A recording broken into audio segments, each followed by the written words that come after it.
وإذ قلنا للملائكة اسجدوا لآدم فسجدوا إلا إبليس أبى واستكبر وكان من الكافرين. وقلنا يا آدم اسكن أنت وزوجك الجنة وكلا منها رغدا حيث شئتما ولا تقربا هذه الشجرة فتكونا من الظالمين.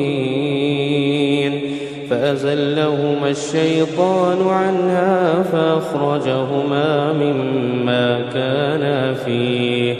وقلنا اهبطوا بعضكم لبعض عدو ولكم في الأرض مستقر ومتاع إلى حين.